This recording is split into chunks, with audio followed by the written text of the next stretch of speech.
Assalamualaikum.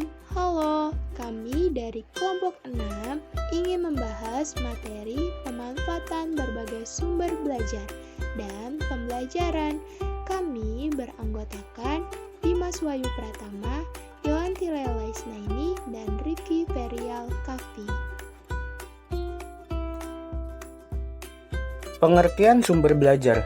Sumber belajar adalah segala sesuatu yang dapat digunakan untuk memberikan informasi atau berbagai keterampilan kepada murid dan guru, baik secara terpisah maupun secara terkombinasi, sehingga dapat mempermudah dalam proses mencapai tujuan belajar dan mencapai tujuan dan mencapai kompetensi tertentu.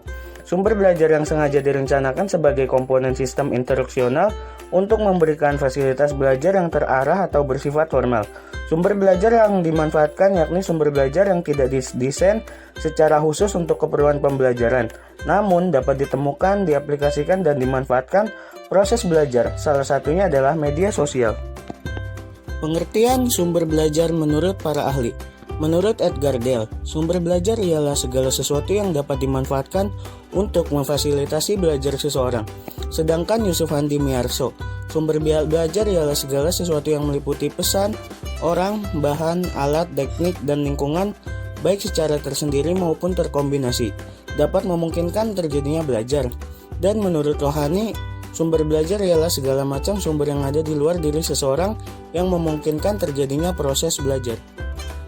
Fungsi sumber belajar. Pada dasarnya, fungsi utama dari media pembelajaran adalah sebagai sumber belajar, sedangkan fungsi-fungsi yang lain merupakan hasil pertimbangan dari kajian ciri-ciri umum yang dimilikinya. Menurut Munadi tahun 2012, halaman 30. Berikut ada beberapa fungsi dari sumber belajar. Yang pertama, memberikan kesempatan untuk mendapat pengetahuan dengan menggunakan alat-alat buku, narasumber, tempat, dan semua hal yang dapat menambah pengetahuan peserta didik. Yang kedua, meningkatkan perkembangan anak dalam berbahasa. Yang ketiga, memberikan kemungkinan pembelajaran yang sifatnya lebih individual. Yang keempat, lebih memantapkan pembelajaran. Yang kelima, memungkinkan belajar secara seketika. Yang keenam, mengeratkan hubungan peserta didik dengan lingkungan. Yang ketujuh, membangunkan pengalaman dan pengetahuan peserta didik. Jenis-jenis sumber belajar. Sumber belajar dapat dipandang sebagai suatu sistem karena merupakan suatu kesatuan yang di dalamnya terdapat jenis-jenis yang berhubungan dan saling berpengaruh satu sama lainnya.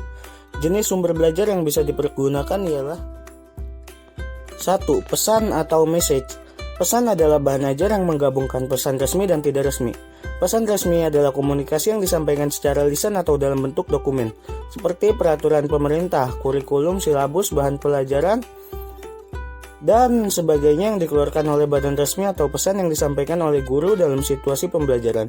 Pesan tidak resmi seperti cerita rakyat dan hikayat merupakan pesan-pesan yang ada dalam masyarakat, yang lebih luas dan dapat digunakan sebagai sarana pembelajaran. Yang kedua yaitu orang atau people. Orang yaitu mereka yang menyimpan data. Setiap orang dapat berperan sebagai sumber belajar, tetapi dapat dibagi menjadi dua kelompok. 1. Orang yang dirancang khusus sebagai sumber belajar utama dan terdidik secara profesional, seperti guru, instruktur, pembimbing, widya iswara, dan lain-lain. Yang kedua, orang yang memiliki profesi selain tenaga yang berada di lingkungan pendidikan, seperti dokter, atlet, pengacara, arsitek, dan sebagainya. 1. Bahan atau materials, yakni suatu format yang digunakan untuk menyimpan pesan pembelajaran, seperti buku paket, alat peraga, transparansi, film, slides, dan sebagainya. Yang kedua, ada device, yakni benda-benda yang berbentuk fisik yang sering disebut dengan perangkat keras yang berfungsi untuk menyajikan bahan pembelajaran, seperti komputer, radio, televisi, VCD atau DVD, dan sebagainya. Yang ketiga, ada teknik, yakni cara atau prosedur yang digunakan orang dalam memberikan pembelajaran guna tercapai tujuan pembelajaran, seperti ceramah, diskusi, seminar, simulasi, permainan, dan sejenisnya. Yang keempat, ada latar atau setting.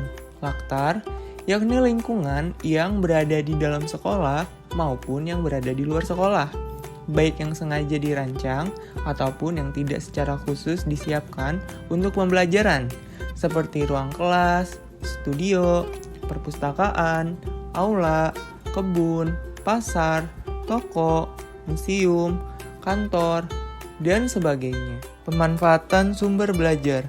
Pemanfaatan sumber belajar adalah sumber belajar yang dapat diperoleh secara alamiah dari lingkungan terdekat anak.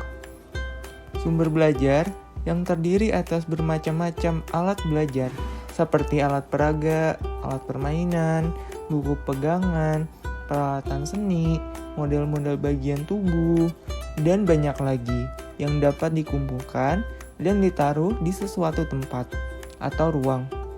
Sumber belajar yang berupa tempat-tempat yang kita kunjungi, perpustakaan dengan semua media cetak dan audio visualnya.